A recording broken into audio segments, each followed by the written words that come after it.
Good day everyone. So this video is centered on a BBC News report which was published on the 24th of February 2026, and the lead caption narrates that Russian soldiers told BBC that they saw fellow troops executed on commander's orders. So in summary, the report claims that lower ranked Russian soldiers were allegedly executed on the orders of superior officers for refusing to take orders. Now, reading directly from the news report, that is, speaking of the soldiers, one of them also says he saw 20 bodies of fellow soldiers lying in a pit after being zeroed by commanders. The term zero is a Russian military slang for executing your own.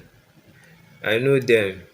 He says of the soldiers executed, I remember one of them screaming, "Don't shoot, I'll do anything." In the documentary, the Zero Line Inside Russia's War men gave detailed accounts about how they were tortured for refusing to take part in assaults described as verging on suicide missions. Russian troops call these attacks storms, as waves of men are sent across the front line relentlessly to try and wear down Ukrainian forces. So this report was made by the BBC, which is a very credible source. However, the report is also questionable in the sense that various observers and analysts have verified that Russia has the upper hand in this armed conflict, considering that they are possibly in a position of strength. It's not a very plausible narrative that there is chaos within the ranks of an army that is reportedly succeeding in warfare, since Ukraine is probably in a weaker position.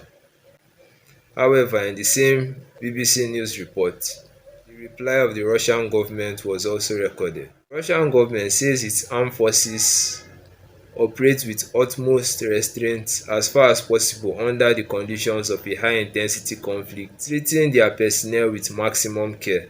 Information regarding alleged violations and crimes is duly investigated, it added. We are unable to independently verify the accuracy or authenticity of the information you have provided, he said. As portrayed in this report, the Russian government is denying knowledge of any such atrocities executed in the course of the Russia-Ukraine armed conflict.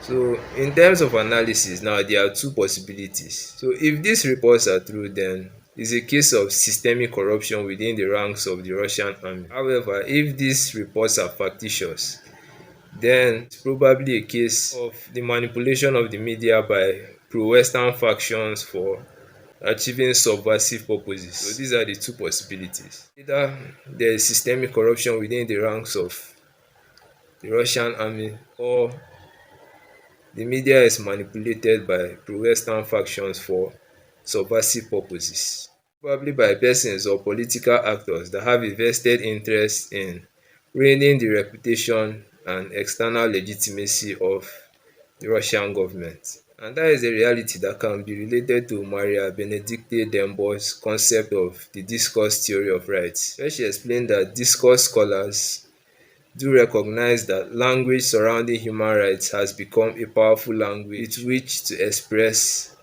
political claims.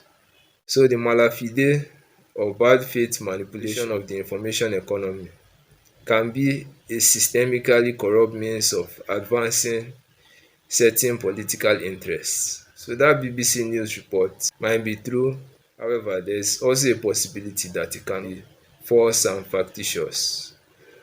So that is all I have to say about that report. So for more information on systemic corruption, I'm referring you all to the last video I posted. So it's obvious that corruption has degenerated to the status of a global phenomenon. Although there are positive aspects of globalization, corruption is one of the negative aspects of globalization, which as alluded to by Professor Jiang in his Predictive History channel, is focused or centered on the subversion of human consciousness. And that is a problem that was also recognized by Derek Prince. In a relative sense, corruption represents itself in different ways in different parts of the world. From my observations, I would say the agenda for corruption in the Western world is centered on moral decadence. For example, through the legalization of abortion, assisted suicide, and other depraved practices. That is just a few examples. While corruption in the East is more centered on tyranny or authoritarianism. Corruption in the global south, that is Africa, is more related to acts of kleptocracy. So in conclusion, I'll say that corruption is humanity's greatest problem, and it is basically the subversion of natural law or the rule of law. The subversive agenda can be cultural slash ideological, it can be political, and it can also be economic. For instance, in Africa, which is the poorest continent in the world. So corruption is a process of subversive control, which is either achieved through culture, politics, or economics. Thus, it's easy to decipher the nature of corrupt practices that dominate countries by assessing the kind of problems that plague such countries. So the fact that Eastern countries are plagued by deprivation of civil rights and liberties, that is a sign that their problem is largely political as a consequence of the autocratic or tyrannical grip which political leaders have on such countries, for example in North Korea. In regard to the Western world, their problems are mostly ideological.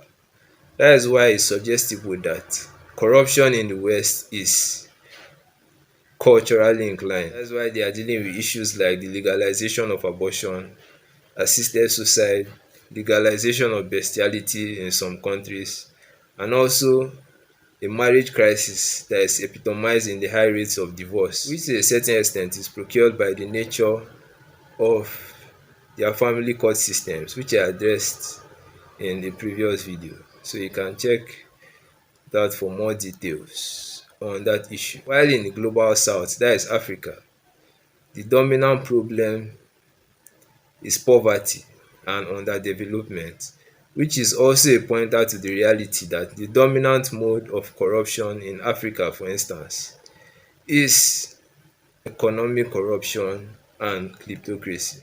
So why is that? Now I'll tell you the reason. Corruption is a destructive practice and its mode of operation is capitalizing on systemic weaknesses and permeating the chinks in the armour of the public administrative system. So Eastern countries that have a weak democratic culture are most susceptible to corrupt practices that lead to the violation of civil rights and liberties. Now Western countries that have a weak cultural foundation are more susceptible to corrupt practices that engender moral depravity, while African countries that are rentier states which have weak systems of accountability and transparency are more susceptible to corrupt practices that engender kleptocracy, economic malpractices, poverty and underdevelopment. So it's not a coincidence that Africa, which is paradoxically one of the natural resource richest continents in the world, is ironically the poorest continent in the world.